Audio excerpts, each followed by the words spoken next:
انگلیوں پر تسبیح فاطمہ پڑھی جاتی ہے؟ پیارے بہن بھائیوں، کافی لوگوں کا یہ سوال تھا، کافی لوگ اکثر یہ پوچھتے رہتے ہیں کہ نماز پڑھنے کے بعد ہاتھوں کی انگلیوں پر کون سی تسبیح پڑھی جاتی ہے، کس طریقے سے پڑھی جاتی ہے، کتنی مرتبہ پڑھی جاتی ہے۔ تو پیارے بہن بھائیوں، آج کے اس ویڈیو میں ہم آپ کو مکمل طریقے سے بتائیں گے کہ نماز پڑھنے کے بعد ہاتھوں کی انگلیوں پر کون سی تسبیح پڑھی جاتی ہے، کتنی مرتبہ پڑھی جاتی ہے، کس طریقے سے پڑھی جاتی ہے۔ اور اکثر کچھ لوگوں کا یہی سوال رہتا ہے کہ نماز پڑھنے کے بعد جو انگلیوں پر تسبیح فاطمہ پڑھی جاتی ہے وہ دائیں ہاتھ پر پڑھی جاتی ہے یا بائیں ہاتھ پر پڑھی جاتی ہے، سیدھے ہاتھ پر پڑھی جاتی ہے یا الٹے ہاتھ پر پڑھی جاتی ہے۔ تو پیارے بہن بھائیوں، اس ویڈیو میں ہم آپ کو یہ بتائیں گے کہ سیدھے ہاتھ پر پڑھتا ہے یا الٹے ہاتھ پر پڑھنا ہے یا سیدھے ہاتھ پر پڑھنا ہے۔ تو پیارے بہن بھائیوں،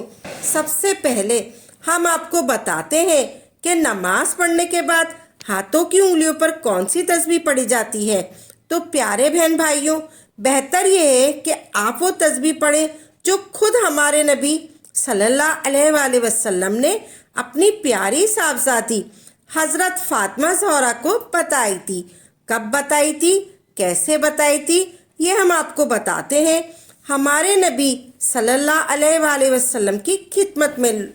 لوگ بہت بڑے بڑے تحفے پیش کیا کرتے تھے، نذرانہ پیش کیا کرتے تھے۔ ان کے پاس بہت بڑے بڑے تحفے پیش کیا کرتے تھے، نذرانے پیش کیا کرتے تھے۔ ہمارے نبی صلی اللہ علیہ وآلہ وسلم کے پاس ایک مرتبہ بہت سارے غلام تھے۔ آپ صلی اللہ علیہ وآلہ وسلم کے پاس بہت سارے غلام تھے، بہت سارا مال و غنیمت تھا۔ تو جب حضرت امام علی شیر خدا رضی اللہ تعالیٰ عنہ نبی کریم صلی اللہ علیہ وآلہ وسلم کی خدمت میں حاضر ہوئے تو آپ نے دیکھا کہ حضور صلی اللہ علیہ وآلہ وسلم کے پاس بہت سارے غلام ہیں۔ تو آپ اپنے گھر گئے، حضرت امام گھر پہ تشریف لے گئے اور اپنی بیوی حضرت فاطمہ زہرا رضی اللہ تعالیٰ عنہ سے ارشاد فرمانے لگے کہ اے فاطمہ، ہمارے نبی صلی اللہ علیہ وآلہ وسلم کے پاس بہت سارے غلام ہیں، جا تو بھی مانگ لے، کیونکہ تو بہت زیادہ کام کرتی ہے،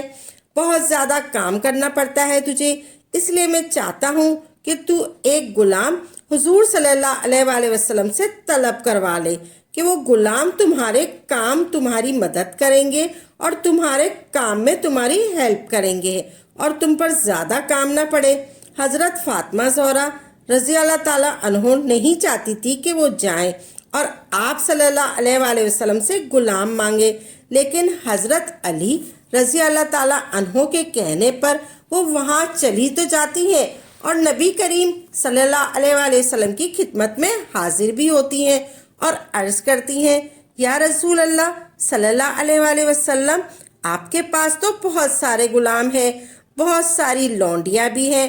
یا رسول اللہ صلی اللہ علیہ وآلہ وسلم، میں یہ چاہتی ہوں کہ آپ ایک غلام مجھے بھی دے دیں، کیونکہ میں کام کرتے کرتے تھک جاتی ہوں۔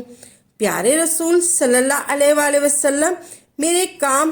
تھوڑا کم ہو جائے گا اگر آپ مجھے ایک غلام دے دیں۔ تو نبی کریم صلی اللہ علیہ وآلہ وسلم نے ارشاد فرمایا کہ اے میری پیاری بیٹی فاطمہ زہرا رضی اللہ تعالیٰ عنہ، جنگ میں جو لوگ شہید ہو گئے ہیں، جو صحابہ کرام باقی ہیں، ابھی ان کے بچوں کا حق دینا باقی ہے، پہلے میں ان کے بچوں کا حق ادا کروں گا۔ اتنا سن کر حضرت فاطمہ زہرا رضی اللہ تعالیٰ عنہ خاموش ہو جاتی ہیں۔ تو رسول کریم صلی اللہ علیہ وآلہ وسلم فرماتے ہیں کہ اے فاطمہ، کیا تمہیں ایسی چیز نہ بتا دوں جو دنیا اور مافیا سے بہتر ہو؟ حضرت فاطمہ زہرا رضی اللہ تعالیٰ عنہ نے عرض کیا، اس سے بہتر اور کیا ہو سکتا ہے؟ تو نبی کریم صلی اللہ علیہ وآلہ وسلم نے ارشاد فرمایا، اے میری پیاری بیٹی فاطمہ، جب تم نماز پڑھ لیا کرو تو نماز سے فارغ ہونے کے بعد اپنی انگلیوں پر گن کر 33 مرتبہ سبحان اللہ، 33 مرتبہ الحمدللہ، 34 مرتبہ اللہ اکبر